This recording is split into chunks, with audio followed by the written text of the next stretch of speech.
1절에서 16절 말씀 우리 영어로 함께 읽었죠. 대제사장이 내 이것이 사실이냐. 우리 할렐루야 샬롬하고 인사합니다. 할렐루야 샬롬 샬롬 샬롬 샬롬 샬롬. 하나님 사랑합니다. 여러분 주 안에서 사랑합니다. 사도행전 7장 1절에서 16절까지 말씀이죠. Go to the, 어디로 가라? Go to the land of where show you, 내가 너에게 보여주신 땅으로 가라. 이렇게 말씀하세요. 사도행전 7장 스데반의 설교가 들어있죠. 스데반 지금 공회 앞에서 재판을 받고 있어요. 재판장인 공회 의장 대제사장 가야바가 스데반에게 질문합니다. 이것이 사실이냐. 1절에 대제사장이 이르되 이것이 사실이냐. 스데반이 이르되 여러분 부형들이여 들으소서. 우리 조상 아브라함이 하나님에 있기 전 메소포타미아에 있을 때 영광의 하나님이 그에게 보여 이르시되 내 고향과 친척을 떠나 내가 내게 보일 땅으로 가라 하시니 이렇게 얘기하죠.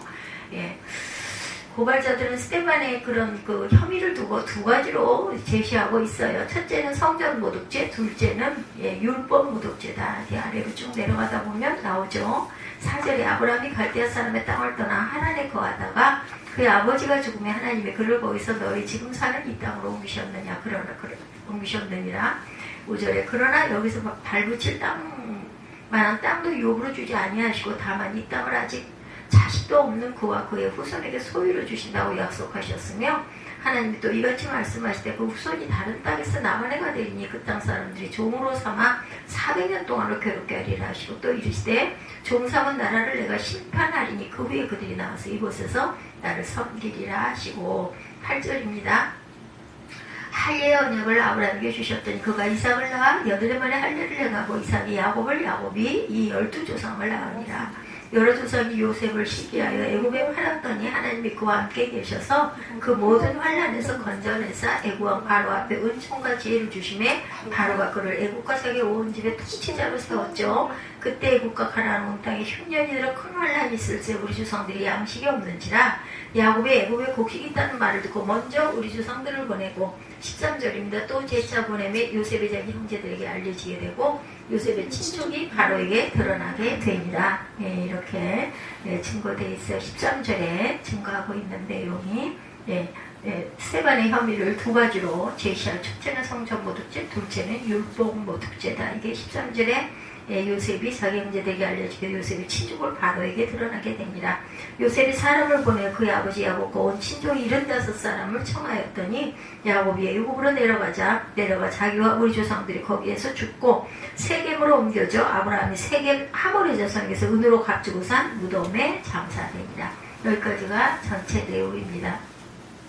그래서 스데반의 죄목은 예수님이 쓰였던 죄목과 똑같이 성전 모독죄다. 성전 모독죄는 예수님이 성전을 헐면 언제요? 사흘 만에 짓겠다고 하신 것을 왜곡한 깨달지 못한 그들의 잘못이죠. 율법 모독죄는 율법을 완성하러 오셨다는 주님의 말씀을 역시 왜곡한 것입니다. 그때 공회는 같은 질문을 했어요. 예수님을 재판했던 재판장도 스데반을 재판한 재판장과 같은 인물이었습니다. 예수님에게 덮어씌웠던 죄를 스데반에게도 똑같이 덮어씌우죠. 스데반은 공회에 답변하는 대신 이 설교를 하게 됩니다. 이 설교는 사도 이외의 설교로는 성경에서 유일한 평신도의 설교. 스데반이 집사니까 평신도 설교로는 최초. 스데반이 이 설교 다 마치지 못하고 끌려나가 돌에 맞아 순교했어요. 목숨을 건 장엄한 설교였습니다. 스데반의 순교로 말미암아 복음은 유대를 떠나 사마리아로 이방으로 방향을 돌리게 돼 퍼져나가죠. 말하자면 이 설교는 복음의 진로를 바꿔놓은 역사적인 설교라고 볼 수가 있습니다. 이 모든 것보다 중요한 의미는 이 설교가 기독교 역사상 최초의 기독교에 대한 변증이라는 점. 나는 왜 그리스도를 믿는가 변증. 그에 대한 구약의 역사적인 배경을 지금 이야기하고 있는 거예요. 기독교는 어느 날 갑자기 탄생한 종교가 아니라 하나님이 섭리하신 구원 역사의 결과물이다. 하나님은 선민조상의 아브라함을 부르셔서 구원을 약속하심으로 구원 역사를 시작하셨어요. 이스라엘 민족의 역사는 바로 하나님이 구원을 보여주시는 구원 계시의 역사이다. 하나님은 하나님의 백성을 통해서 또 많은 선지자들을 통해서 자신의 구원 계획을 알리셨어요. 그 계시가 성취된 것이 바로 예수 그리스도를 통한 구원이죠. 스데반은 유대인 공회 앞에서 그 점을 변증한 거예요. 스데반의 설교는 크게 세 부분으로 나뉩니다. 첫 번째 부분은 아브라함 언약에서 시작된 족장들의 역사 1절에서 16절 오늘 본문이죠. 이 부분에 스데반은 아브라함의 언약이 모세의 율법보다 우선됨을 주장합니다. 유대인들은 모세를 그렇게 신격화하고 신성 불가침으로 여기지만 실상 모세의 율법보다 중요한 것은 아브라함의 구원 언약, 이건 누가 주셨기 때문에? 하나님이 주셨기 때문에. 유대인들이 선민이 된 것은 율법 때문이 아니라 아브라함의 언약 때문이다. 둘째 부분은 모세를 통한 구원 역사가 17절부터 43절까지 이어집니다. 좀 길죠. 60절까지 있어요. 43절까지 모세를 통한 구원 역사가 43절까지. 이 부분에서 스데반은 과거 역사의 이스라엘 백성들의 그릇된 형태를 책망하죠. 모세를 따르던 백성들의 40년 동안 항상 모세를 원망하고 불평했어요. 수시로 대들고 애국으로 돌아가자고 그런 말만 계속 반복했죠. 이러다가 여기서 우리 광야에서 죽을 것 같다, 이런 얘기를 아주 대놓고 열심히 했죠. 세 번째 부분은 다윗 솔로몬 시대까지 성전 역사가 마지막 끝까지 증거되어 있어요. 7장이 60절까지니까 53절까지 나와 있습니다. 44절부터 53절까지 세 번째. 유대인들은 예수님이나 스데반이 성전을 모독했다고 하지만 성전은 하나님이 친히 열어버리셨어요. 하나님 성전에 매이지 않으신 분이시죠. 어느 곳에나 계신 분이십니다. 오늘 우리에게 중요한 진정한 성전은 우리 자신이다. 내 자신이다. 내 안에 그의 아들이 있으면, 예수 그리스도가 내 안에, 성령이 내 안에 거하시면 이란 뜻이죠.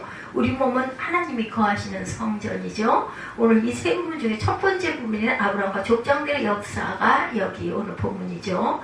유대는 아브라함의 자손입니다. 스데반은 먼저 아브라함의 역사를 증거하고 있어. 2절부터 4절에 여러분 부형들이여 들으소서. 우리 조상 아브라함이 하란에 있기 전 메소포타미아에 있을 때 영광이 하나님이 그에게 보여 가라사대 내 고향과 친척을 떠나 내가 보일 땅으로 가라 하시니 아브라함이 갈대아 사람의 땅을 떠나 하란에 거하다가 아비가 죽음에 하나님이 그를 거기서 너희 사방 거하는 이 땅으로 옮기셨느니라. 아주 중요합니다. 스데반은 공회원들을 향해서 여러분 부형들이여 이렇게 불러요. Fathers and brothers, 같은 혈육이고 같은 가족이라는 뜻입니다. 스데반은 우리 조상 아브라함이라고, 조상 아브라함, 너와 나의 조상 아브라함, 스데반이나 공회원들이나 같은 조상 아브라함에게서 나온 자손들이다. 스데반이 아브라함을 조상으로 언급한 것에 우리가 주목을 합니다. 아브라함을 언급한 첫 번째 이유, 아브라함의 언약, 즉 구원의 언약의 우월성을 말하기 위함이죠. 선민 유대인은 아브라함에서 시작되었다, 이런 증거입니다. 즉 아브라함에게 자기 백성을 삼으시고 복의 근원이 되게 하시겠다고 약속하셨기 때문에 그 자손들이 당신도 나도 구원받은 것이다, 이렇게 얘기하는 거죠. 그러므로 유대인들은 모세를 신성시하지만 모세보다 더 신성시해야 될 인물은 아브라함이다. 순서상 아브라함이 먼저라는 거예요. 아브라함이 먼저이기 때문에 그들이 받은 하나님의 말씀의 순서도 아브라함의 그 순서가 먼저다. 만일 하나님이 아브라함에게 어떤 약속을 하시고 그 다음에 모세에게 어떤 말씀을 하셨다면 당연히 아브라함에게 하신 말씀이 우선적인 지위를 차지하게 돼요. 그런데도 유대인들은 모세를 가장 위대한 인물로 여기죠. 왜 그랬을까요? 기적의 역사가 많이 일어났기 때문에 그것만 보고 모세가 하나님의 율법을 받아 이스라엘에게 전해줬기 때문이에요. 그러나 실상 아브라함은 모세보다 더 중요한 인물이고 더 위에 맨 꼭대기 조상이다. 모세보다 먼저 아브라함에게 하신 약속으로 선민 이스라엘이 정해졌기 때문이다. 이스라엘이 하나님 백성이 된 것은 모세의 율법 때문이 아니라 아브라함에게 하신 언약 때문이다. 지금 유대인들은 모세를 모독했다고 스데반을 죽이려고 하죠. 그러나 모세보다 중요한 아브라함이 그 위에 있다. 그 아브라함의 약속 때문에 스데반은 예수님을 증거하고 있는 것이다. 그러니 스데반이 잘못한 게 아니라 유대인들이 깨닫지 못한 것이다. 깨닫지 못했기 때문에 잘못하고 있는 거예요. 그렇죠? 어떻게 아브라함 언약보다 모세의 율법을 더 앞세울 수가 있단 말인가? 이 점은 바울도 분명하게 말하고 있어요. 갈라디아서 3장 17절에 내가 이것을 말하노니 하나님의 미리 정하신 언약을 430년 후에 생긴 율법이 없이 하지 못하여 그 약속을 헛되게 하지 못하리라. 이렇게 사도 바울도 말합니다. 갈라디아서 3장 17절 말씀. 모세의 율법으로 구원 언약을 제한할 수 없다. 오히려 아브라함의 구원 언약을 돕는 위치에 있는 것이 모세의 율법이다.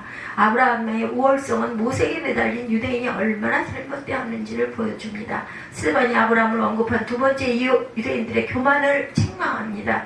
유대인들은 자신들이 모세의 제자들이라고 자랑스럽게 의시되지만 그러나 그들은 모세의 제자이기 전에 아브라함의 후손이다. 아브라함의 자손이 되었기 때문에 모세의 율법을 받은 것이지 모세의 율법을 받았기 때문에 아브라함의 자손이 된 것이 아니다. 순서가 뒤바뀌었다. 즉 선민이 되었기 때문에 율법을 주신 것이지 율법을 받았기 때문에 선민이 된 것이 아니라는 거죠. 자랑하려면 모세를 자랑하지 말고 아브라함을 자랑해야 된다.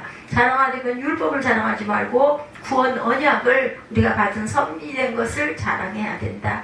그들이 어떻게 선민이 됐어요? 순전히 하나님이 선택하셨기 때문에 잘나서도 아니고 대단해서도 아니고 부유해서도 아니고 하나님이 그냥 선택하셨어요. 누구보다 에서보다 야곱을 선택하셨기 때문에 선택하신 거예요.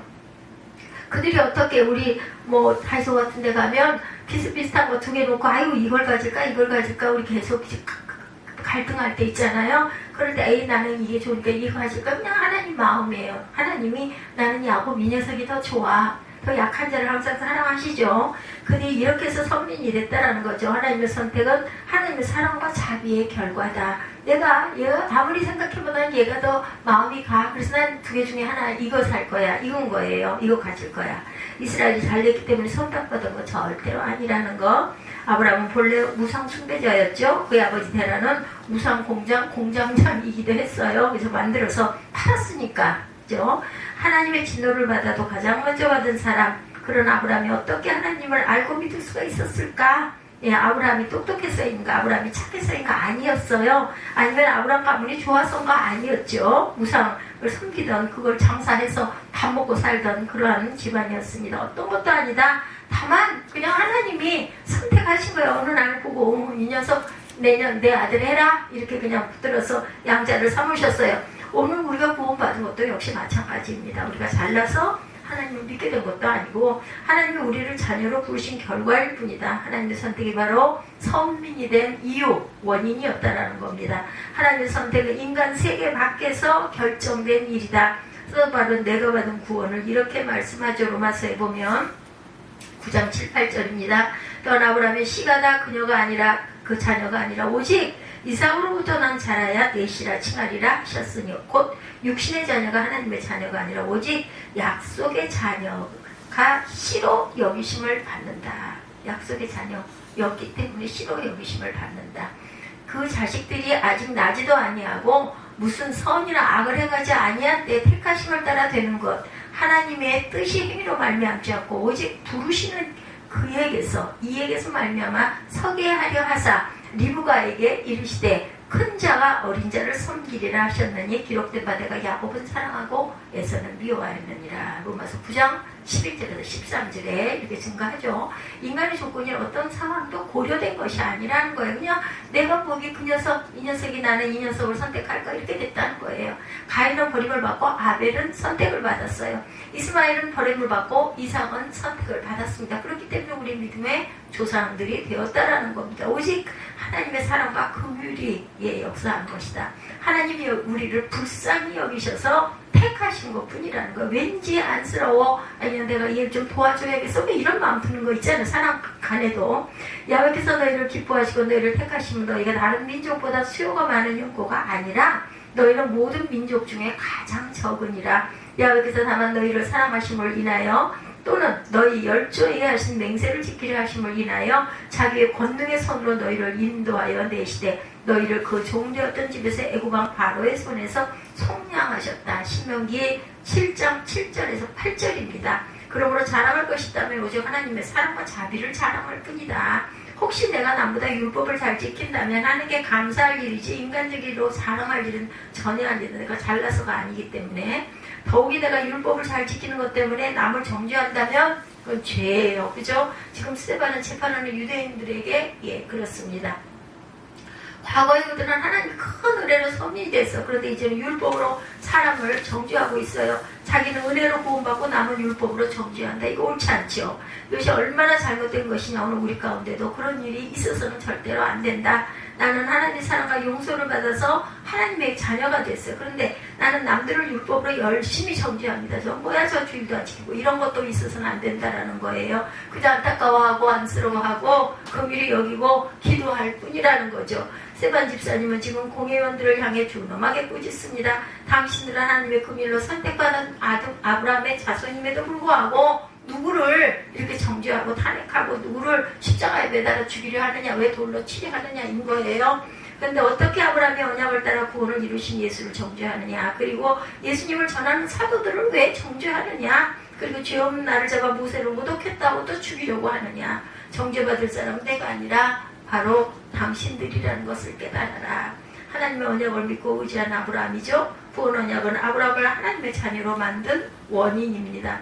하나님은 이 언약대로 아브라함과 그 자손을 구원하셨어요. 그러나 이 구원 언약은 단순히 하나님의 자녀로 만들기 위한 것이 아니라 성도의 삶의 근거가 되기 위해서 아브라함은 일평생 구원 언약을 믿고 의지하고 살았습니다. 아브라함은 율법을 의지하고 산 사람이 아니라 구원 언약을 믿고 의지하고 산 사람. 그런데 우리도 알지만, 성경을 보면서 알지만, 그렇다고 아브라함이 처음에 갈대아 우르를 떠나 내가 지시한 그 땅으로 가라 했을 때 그냥 아멘 하고 더욱서 간 건 아니에요. 중간에 많은 갈등이 있었고 비틀거림이 있었고 또 하나님 보시고 온전치 못한 짓도 했어요. 그죠? 예, 믿으라, 내가 너에게 내 씨로 말미암아 내 뒤를 잇게 할 것이다 해놓고 아멘 했는데도 그 긴 세월을 못 참고 결국은 그저 하갈에게서 이스마엘이라는 그런 아들을 보게 되므로 지금까지도 전쟁들을 하고 있잖아요. 하나님의 구원 언약, 스데반은 바로 이 점을 지적하죠. 여기서 발붙일 만큼도 유업을 주지 아니하시고 다만 이 땅을 아직 자식도 없는 저와 저의 씨에게 소유를 주신다고 약속하셨으며, 하나님이 또 이같이 말씀하시되 5절에서 8절에 그 씨가 다른 땅에 나그네가 되리니 그 땅 사람이 종을 삼아 400년 동안을 괴롭고하냐. 400년 동안 너희가 괴롭힘을 또 받을 거야. 또 가라사대 종삼은 나라를 내가 심판하리니 그 후에 저희가 나와서 이곳에서 나를 섬기리라 하시고 할례의 언약을 아브라함에게 주셨더니 그가 이삭을 낳아 8해 만에 할례를 행하고 이삭이 야곱이 우리 12조상을 낳았다. 이렇게 증거합니다. 아브라함이 어떻게 하나님의 언약을 믿었는지, 아브라함은 일평생 아무 소유도 없었어요. 자기 땅이 없었죠. 예, 가나안 땅을 주시리라고 했지만 아브라함 당대에는 아무것도 얻지 못합니다. 그는 나그네처럼 살았어요. 하나님은 아브라함에게 갈대아 우르를 떠나라고 하셨고 갈대아 우르를 떠나 하란으로 이주시켰어요. 다시 하란을 떠나라고 하셔서 가나안으로 들어왔는데 그 땅에는 원주민들이 있을 뿐 아브라함은 농사지을 집이나 땅이 아무것도 없었다라는 거예요. 예, 오히려 가나안의 흉년이들의 애굽으로 또 다시 이주. 그러니 어때요? 하나님께서 응답으로 주신 어떤 그것을 향하기 위하여 여러 가지의 난관과 여러 가지의 비틀거림과 여러 가지의 돌아감이 그냥 딱 주신다 해서 딱 주시고 보여주시고 편하게 앉아서 잘 살게 해주시면 얼마나 좋겠어요. 아브라함 일생에 보면 이런 많은 일들이 이렇게 일어났다. 그럼 결국 우리도 마찬가지라는 거죠. 다시 하나님의 명령을 받고 가나안으로 들어왔지만 여전히 원주민의 손, 그리고 그 땅에서 유일하게 자기 소유를 삼은 것은 죽어서 묻힐 장지, 그것뿐에 없었다. 예, 무덤밖에 없었다라는 거예요. 자손도 마찬가지. 하늘의 별과 같이 바닷가의 모래같이 많은 자손을 주시리라고 하셨지만 20년이 넘도록 자식을 얻지 못하죠. 땅도 없고 상속자도 없는 인생. 그런데도 아브라함은 항상 암내를 낙관하면서 살았다. 어떻게 그럴 수가 있습니까? 그래서 뭐지? 하나님의 약속을 믿고 그런 중에도 비틀거림 중에도 그래도 믿고 의지했기 때문이라는 거죠. 뭐라고 말씀하겠어요? 나는 내 하나님이 되리라. 내가 너를 복주리라. 내가 너를 복의 근원이 되게 하리라. 이 땅을 너와 내 자손에게 주리라. 내가 내 자손을 하늘의 별과 같이 바닷가의 모래와 같이 하겠다라고 말씀하셨어요. 이 약속을 굳게 눈에 안 보이는 것 같아도, 보이는 거 없는 것 같아도, 증거가 없는 것 같아도 그래도 위로를 삼고 굳게 믿었다. 그래도 결국은 이렇게 될 거야. 하나님이 나를 해주신다 하셨어. 이걸 자꾸 생각을 했다는 거죠. 세상이 어떻게 돌아가든지 흔들리면서도 그래도 굳게 믿었다. 아브라함이라고 항상 당했던 것만 아니에요. 자식에 대한 의심 때문에 여종을 취하여 이스마엘을 낳기도 했어요. 죽음이 두려워 아내를 누이라 하고 남에게 내주기도 애굽 왕에게 내주려고도 했죠. 이런 아브라함에게 하나님은 섭리의 확실한 표시, 구원의 표시, 그것은 할례, 이것을 너희가 해라. 할례는 자손 대대로 몸에 섭리의 표식을 새기는 징표였다. 그 표식이 구원하라는 것이 아니라 그 표식에 대해 담긴 구원 약속이 그들에게 구원을 베풀었다는 증거다인 거죠. 아무튼 아브라함의 믿음은 언약한 단계에서부터 점점 강해집니다. 그래서 마침내는 외아들을 제물로 바칠 정도로 굳건해졌어요. 하나님은 연약한 아브라함을 조상으로 부르셔서 그 믿음을 자라게 하셨어요. 성숙해지게 하셨어요. 선민 아브라함은 믿음이 적든 많든 항상 하나님의 약속을 믿고 의지했습니다. 이와 같은 삶은 이삭과 야곱과 요셉으로 이어지기까지 자손에게 계속해서 대대로 흘러내려갑니다. 실제 가나안 땅은 아브라함 이후 400년 지나도록 자손에게 주어지지를 못하죠. 오히려 자손들은 애굽에 가서 400년 동안 땅도 소유도 없는 노예 생활을 했어요. 그런 속에서도 그들의 삶을 지탱한 것은 하나님의 구원 약속이었다. 과연 하나님은 그 약속대로 아브라함 자손을 애굽에서 구원해 내십니다. 그리고 필경은 하나님 약속하신 가나안 땅으로 인도하셨죠. 우리는 알아요. 왜냐하면 성경에 역사적으로 다 나와 있기 때문에. 아브라함 자손들도 그 땅의 주인이 되게 하십니다. 자손으로 창대하게 만드셨고 오늘 우리의 삶도 율법 때문에 지탱하는 사람들이 아니고 하나님의 구원 약속 때문에 모든 것을 지탱하는 저와 여러분이라는 거. 비록 현재 삶이 어렵고 힘들지라도 눈에 보이지 않을지라도 될 것 같지 않다 할지라도 하나님의 자녀로서의 축복이 약속되어져 있기 때문에 그것을 아브라함처럼 굳게 믿고 자신의 발붙일 땅 한 조각 없어도 죽어서 장사 지낼 그 땅 한 주먹밖에는 없다 할지라도 결국은 내가 가나안을 너희 모두에게 주리라 하셨으니 그렇게 될 것이라는 거죠.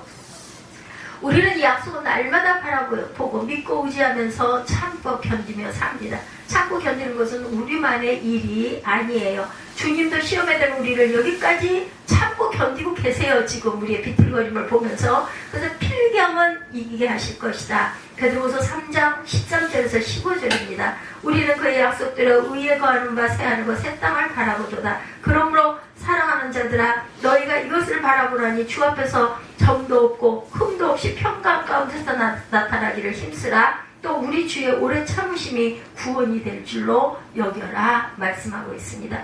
주님도 오래 참으셨어요. 우리도 오래 참아야 합니다. 우리의 후손이 하나님의 귀한 아브라함의 자녀로 믿음의 자녀로 잘 자라게 될 것을 믿고 구하고 기도해야 된다는 거. 요셉이 야곱 가족을 그래서 구원하죠. 내용을 다 아시잖아요. 스데반은 아브라함 얘기를 하면서 마지막 죽장인 요셉의 얘기로 말씀을 맺죠. 요셉은 하나님의 야곱 가족을 구원하시고 선택하신 선지자고 구원이었다. 일찍이 하나님은 요셉의 꿈을 통해 하나님의 계시를 보여주십니다. 첫 번째 꿈은 형제들의 곡식단이 요셉의 곡식단을 향해 절하는 꿈이었죠. 그리고 두 번째 꿈은 11별과 해와 달과 별이 요셉을 향하여 절하는 꿈이었어요. 장자 요셉의 형제들과 부모까지 요셉의 손으로 구원을 받는다라는 꿈입니다. 요셉의 형들은 이 꿈을 몹시 싫어했어요. 요셉이 감히 형들의 우두머리가 되다니 말도 안 돼. 그 조그만 꼬맹이가. 그죠? 아주 정말 아니 꼽죠. 그래서 형들은 이러한 하나님의 계획과 섭리를 거부하죠. 그들은 요셉이 전한 하나님의 계시를 인정하지 않습니다. 오히려 요셉을 시기하여 노예로 팔아버렸어요. 그때 형들이 요셉에 대해서 이런 말을 하죠. 그 꿈은 어떻게 되는지 우리가 볼 것이다. 창세기 37장 20절이죠. 네, 하나님이 요셉에게 계시하신 대로 어떻게 됐어요? 이루어지죠. 20여 년 후에, 17년 후에, 13년 후에, 그죠? 형들은 요셉을 노예로 팔았지만 하나님은 요셉을 그대로 계획대로 애굽의 총리로 세우십니다. 또 혹시 모르죠. 요셉이 이걸 받지는 않고 그럴 만한 그릇이 못 돼요. 중간에 그죠? 변심을 하거나 마음이 흔들려서 그냥 안 하겠다고 하고 온전치 못하게 굴었으면 안 될 수도 있겠지만 하나님은 어떻게 하든지 하나님은 왜냐하면 미래에 일어날 것을 미리 하나님은 보고 계시는 분이시기 때문이에요. 예, 그렇기 때문에 그대로 이루어지죠. 야곱의 형제는 자기 동생이 애굽의 총리인 줄 모르고 그 앞에 와서 엎드리죠. 요셉은 자기를 죽이려고 노예로 팔아버린 형들의 일을 알면서도 그들을 용서합니다. 그래서 우리가 깨달아야 할 것, 하나님께 은혜를 받았으면 말도 안 돼. 그 자식을 내가 왜 그 꼴을 또 봐 하더라도 그거는 하나님이 나를 용서하셨기 때문에 나 같은 이런 죄인인 나를 붙들어 주셨기 때문에, 축복해 주셨기 때문에 나도 또한 그들을 용서할 수밖에 없고 용서해야 된다. 그리고 정죄하면 안 된다. 그리고 부모와 형제 그 자손 모두를 애국으로 불러들여 평안히 살도록 축복해 주시죠. 요셉은 예수님을 나타내는 모형입니다. 요셉은 예수님의 구원을 보여주는 그림자입니다. 요셉은 여러 면에서 예수님을 닮았어요. 우선 형들에게 아무 잘못도 없는 미움을 받았죠. 예수님도 그러셨죠. 형제들이 시기의 노예로 팔아버렸습니다. 예, 그죠? 예, 누가 그래서 가룟 유다가 돈 받고 팔죠. 죽음에 내몰립니다. 요셉은 아무 잘못도 없이 종살이라고 감옥살이를 했어요. 하나님 그러한 요셉을 높여 천하제일의 애굽의 총리가 되게 하세요. 요셉은 형제들의 모든 죄를 용서하죠. 용서해야 돼. 왜냐하면 나도 하나님의 은혜를 받았으니까. 오히려 그들을 불쌍히 여기고 부모 형제와 그 가족들을 애국으로 불러 모든 흉년 중에 생존하도록 축복했어요. 처음에는 요셉의 구원자 역할을 거부했던 형들이지만 두 번째 요셉을 대면했을 때는 모두가 그 앞에 무릎을 꿇죠. 꿈에 그저 봤던 곡식단들이 절하는 그 모습. 요셉을 통한 하나님의 구원을 받아들입니다. 창세기 마지막에 보면 이런 요셉 형제들의 고백이 나오죠. 창세기 50장 18절에 보면 그 형들이 또 친히 와서 요셉의 앞에 엎드려 가로되 우리는 당신의 종이니이다. 이제 스테반의 얘기로 돌아와서 생각합니다. 스테반은 지금 요셉 얘기를 통해 유대인들을 책망하고 있는 거예요. 당신들 그러면 안 돼. 우리 어떻습니까? 이 말씀을 잘하는 말씀인데 증거해서 들으면서 선포하면서 마음에 감동이 오지 않아요? 아 그래 맞아 그래야 되지. 그렇지 더 사랑해야 되지.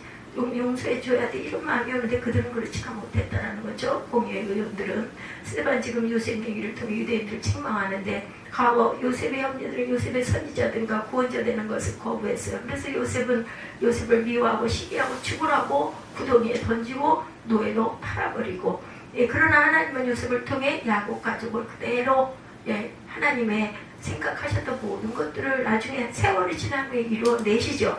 이제 너희도 구원한 자이신 예수 그리스도를 거부했어요. 그죠? 예수님을 미워하고 십자가에 못 박아 죽였어요. 그분을 통해 너희들도 구원을 받아야 할 것이다. 너희들은 내게 물어요. 내가 율법을 모독하고 성전을 모독했느냐고? 그죠? 그러나 나는 잘못이 없다. 오히려 참 구원자 예수를 전하는 것뿐이다. 그렇죠. 그러니 너희는 나를 신문하지 말고 너희 자신을 신문하라. 내 죄를 묻지 말고 너희 자신의 죄를 물어라. 너희는 예수 그리스도를 통하여 구원을 받아야 한다. 이걸 안 받아들이죠. 유대인들은. 우리는 율법의 자녀가 아니라 언약의 자녀다. 오늘 우리는 율법의 자손이 아니라 언약의 자손이다. 그래서 지금도 유대인들 전도하는 게 가장 어렵다고 합니다. 모세의 제자들이 아니라 아브라함의 언약의 자손이고 예수님의 자녀들이다. 갈라디아서 3장 29절입니다. 너희가 그리스도께 속한 자는 곧 아브라함의 자손이여 약속대로 유업을 이을 자니라. 율법은 정죄하고 심판합니다. 그러나 언약은 용서하고 구원해야 되죠. 아브라함의 언약이 있기에 오늘 우리가 구원받아 하나님 자녀가 될 수 있었어요. 아브라함은 우상 숭배자였죠. 도저히 하나님의 축복을 받을 수 있는 그런 인물이 아니에요. 그럼에도 불구하고 그 하나님 자녀가 된 것은 순전한 하나님의 은혜라는 것. 하나님 그를 불쌍히 여기시고 사랑하셨다. 긍휼히 여기시고 사랑하셨다. 그래서 그를 선택하시고 자녀 삼으셨어요. 그러므로 우리는 항상 세 가지를 마음에 늘 새기고 살아셔야 합니다. 첫째, 우리를 선택하신 하나님의 은혜와 사랑에 대한 감사. 오늘 추수감사 주일에 하나님의 은혜와 사랑에 대한 감사를 하십시다. 둘째로 하나님의 구원 언약을 믿고 의지하고 살아가는 믿음의 자녀들이 되시기 바랍니다. 셋째로 남을 정죄하지 말고 용서하는 삶을 사십시다. 아브라함의 믿음으로 승리하는 저와 여러분 오늘 귀한 추수감사 주일이 되시기를 주님의 이름으로 축복합니다. 우리 결단하시고 기도하시고 주기도문으로 예배를 마치도록 하겠습니다.